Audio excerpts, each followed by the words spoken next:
రసాయన వ్యవసాయం విముక్తి కోసం చూస్తున్నారా? గోవు పాలనతో పాటు చేయు గో ఆధారిత వ్యవసాయం నీ ధ్యేయమైతే నీ అవసరం ఇక్కడుంది. ఇది చాలా గంభీరమైన విషయం అండి. చాలా జాగ్రత్తగా అండి. ఉమ్మడి కుటుంబాలు ఉండేవి మనకు. ఉమ్మడి కుటుంబాలు ఉన్నప్పుడు ఆ 3 రోజులు బయటికి వెళ్లాల్సిన సందర్భంలో మాతృమూర్తులు ఏం చేసేవాళ్ళు? వేరే గదిలో ఉండేవాళ్ళు. వాళ్ళని వంట జోలకు రానిచ్చేవాళ్ళు కాదు. అవునా కాదు? ఇప్పటికీ చాలా ఇళ్లలో ఆ పద్ధతి ఉంది. అది మంచి పద్ధతి. ఎందుకంటే ఆ 3 రోజుల్లో స్త్రీ అధిక ఉష్ణము అధిక శీతలము జోలికి వెళ్ళకూడదు. అత్యంత చల్లని పదార్థాల జోలికి కానీ అత్యంత వేడిని కానీ తన శరీరానికి దగ్గరికి రానివ్వకూడదు. ఇప్పుడంతా మైక్రో ఫ్యామిలీస్ అయిపోయినాయి. ఉపాధి కోసం పట్టణాలకి నగరాలకి తరలి రావాల్సిన పరిస్థితులు ఏర్పడినాయి. మరి భర్త ఉద్యోగానికి వెళ్ళినప్పుడు భార్య మరి వంట చేయాలి. అలాంటి సందర్భంలో కూడా చేయాల్సిన పరిస్థితి వచ్చేసింది. మరి అలాంటప్పుడు వంట చేస్తున్నప్పుడు వాళ్ళకి బ్రెస్ట్కి ఈ హీట్ ఎక్స్పోజ్ అవుతున్నారు. వాళ్ళు అలా హీట్కి ఎక్స్పోజ్ అవటం వల్ల వాళ్ళకి బ్రెస్ట్ క్యాన్సర్స్ అధికంగా ఈరోజు సమాజంలో రావడానికి మూల కారణం ఇదే. మరి ఈ బ్రెస్ట్ క్యాన్సర్ నుంచి మనము తప్పించుకోవాలి అంటే మళ్ళీ దేశీయ ఆవు పాల శరణు మాత్రమే వేడాలి.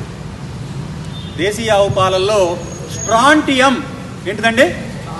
స్ట్రాంటియం అనే ఒక ప్రోటీన్ ఉంది. ఆ ప్రోటీన్ ఏం చేస్తుందంటే స్త్రీలలో ఈ ట్యూమర్ టెండెన్సీని రానివ్వకుండా చూస్తుంది. దేశవాళీ ఆవు పాలు అలా మనల్ని కాపాడతాయి. కాబట్టి దేశవాళీ ఆవు పాల వినియోగాన్ని మొదలు పెట్టండి. అలాగే చాలామంది ఆడపిల్లలు ఈ రోజున ఇదివరకు 15, 16, 17 ఏళ్లలో మెచ్యూర్ అయ్యేవాళ్ళండి. స్టార్టింగ్ 15 ఉండేది అట్లీస్ట్. ఇప్పుడు 10, 11, 12 ఏళ్ళకి మెచ్యూర్ అవుతున్నారు. ఇది గొప్ప విషయమా అంటే కాదు. వైద్య శాస్త్రం ప్రకారం ఇది చాలా డేంజర్, గొప్ప విషయం కాదు. మరి ఎందుకు ఇలా జరుగుతుంది అంటే ఏం చేస్తున్నారు? ఒక లీటరున్నర పాలిచ్చే ఆవుకు కానీ గేదకు కానీ 2 లీటర్లు 3 లీటర్లు పాలు రావడానికి మెడికల్ షాప్లో 10 రూపాయలకు ఒక ఇంజక్షన్ దొరుకుతుంది. దాన్ని ఆక్సిటోషన్ ఇంజక్షన్ అంటారు. అర్థమైందండి? ఈ ఆక్సిటోషన్ ఇంజక్షన్ తీసుకొచ్చి దానికి గుచ్చుతున్నారు పాలు పితికే ముందు. అది ఒక 1/2 లీటర్ ఎక్స్ట్రా పాలిస్తుంది. ఆ పాలని మన పిల్లలకి తాగిస్తున్నాం. ఆడపిల్లలకి కాదు, మగ పిల్లలకు కూడా తాగిస్తున్నాం. ఇలా ఆడపిల్లలకు తాగించడం వలన ఏమవుతుంది? వాళ్ళల్లో ఈ ఆక్సిడేషను ఆడవాళ్ళకి కొంత మోతాదులో న్యాచురల్గా ఆక్సిడేషన్ ఇంపార్టెంటే, కానీ ఇది మోతాదు మించిపోవడం వల్ల 10 ఏళ్ళకి 11 ఏళ్ళకి 12 ఏళ్ళకి మెచ్యూర్ అయిపోతున్నారు. హార్మోనల్ ఇంబ్యాలెన్స్ వచ్చేస్తుంది, థైరాయిడ్ వచ్చేస్తుంది. హార్మోనల్ ఇంబ్యాలెన్స్ ఎప్పుడైతే వచ్చిందో థైరాయిడ్ వచ్చేస్తుంది. 80% ఆడవాళ్ళకి థైరాయిడ్ వచ్చేసిందా అండి? సమాజంలో ఎక్కడ చూసినా థైరాయిడే కనబడుతుందా? వచ్చేసింది. కారణం ఈ పాలల్లో ఉన్న ఆక్సిటోషన్.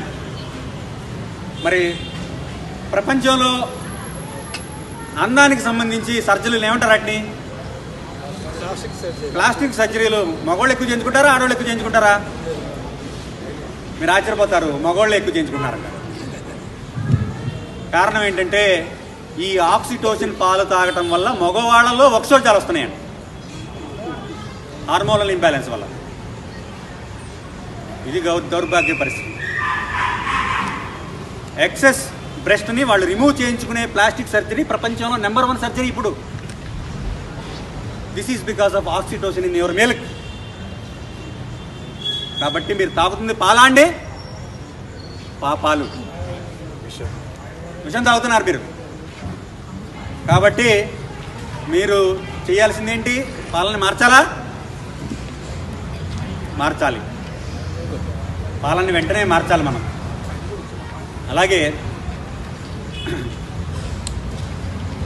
పాల గురించి కొన్ని విషయాలు. పాల గురించి నన్ను చెప్పమంటే 3 రోజులు కంటిన్యూస్గా నుంచి ఇలాగే నిలబడి చెప్తాను దేశవాళీ ఆవు పాల గురించి. నాకు అంత సమయం లేదు. పాల గురించి కొద్దిగా మీకు నేను తెలియజేశాను. మీకు ఏమైనా సందేహాలు అంటే నేను చివరిలో నివృత్తి చేస్తాను. మరిన్ని వీడియోస్ కోసం గౌ స్వగ్రామ్ యూట్యూబ్ ఛానల్ని సబ్స్క్రైబ్, లైక్ అండ్ షేర్ చేసి అన్ని నోటిఫికేషన్స్ కోసం పక్కనున్న బెల్ ఐకాన్ను క్లిక్ చేయండి.